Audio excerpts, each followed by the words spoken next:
Doing it. I'm doing it. Mum has great knees because I can't do this.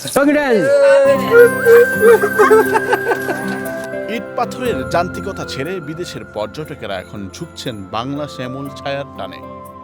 নরসিংদীর মনোহরদীর এক নিভৃত গ্রাম এক দুয়ারিয়া, যেখানে কাদামাটি আর মেঠো পথই এখন হয়ে উঠেছে বিদেশিদের জন্য বিনোদনের মূল আকর্ষণ। They make it with hand. They make the design with hand. So many videos about our experience here in Bangladesh. So if you want to go check them out, make sure you like, subscribe, share with all your friends and your family. স্থানীয় তরুণ জাফর তুহিনের হাত ধরে এই গ্রামে গড়ে উঠেছে গ্রামীণ পর্যটনের এক অনন্য model. Spider like insect, they walk above the water. They will fish all small fishes. এক পাশে বিস্তীর্ণ ধান ক্ষেত, অন্য পাশে মেঠো পথ। বাংলার এই চিরচেনা শান্ত নিঝুম গ্রামই এখন শোনা যায় ভিনদেশি ভাষার কলতান।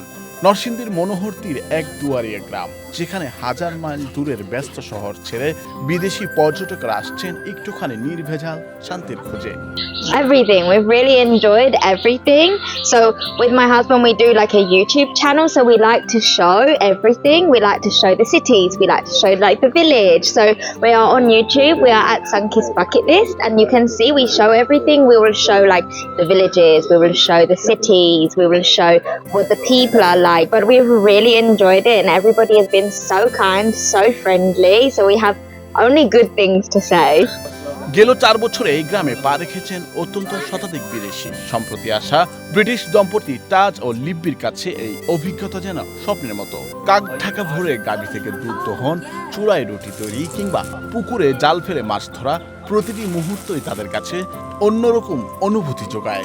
My name is Libby, and with my husband we travel full time, so we decided to visit Bangladesh because why not? It's a place where not many people visit, and we wanted to see what it's really like. We've heard about Bangladeshi hospitality and it's amazing, so we decided we will come visit, see what it's like, the landscapes, the food. So yeah, that's the plan. নিভৃত এই গ্রামকে বিশ্বের কাছে পরিচিত করছেন স্থানীয় তরুণ উদ্যোক্তা জাফর তুহিন। থাইল্যান্ডের একটি এগ্রো ট্যুরিজম মডেল দেখে অনুপ্রাণিত হয়ে 2022 সাল থেকে তিনি শুরু করেন এই ব্যতিক্রমী আয়োজন। They will take all the small fishes out and for you to fishing today. Maybe if you join them. At least I can catch something, right? No, they have to do it in case if it's more here and less in the other pond, they just transfer. Yeah. So, let's see. That's so cute. All normal flower for him, special. শুধু বিনোদন নয়, এই উদ্যোগ বদলে দিচ্ছে গ্রামের মানুষের দৃষ্টিভঙ্গিও। বিদেশি সভ্যতাকে যেমন তারা জানছেন, তেমনি বিশ্বের দরবারে তুলে ধরছেন আবহমান বাংলা ঐতিহ্য। But I think actually we really like the food. We've had some kachi biryani as well, very nice. We've tried some laddus as well, some traditional mithai. এক দুয়ারিয়া এখন আর কেবল একটি গ্রাম নয়, বরং গ্রামীণ পর্যটনের এক সফল মডেল। বৈশাখী সংবাদ।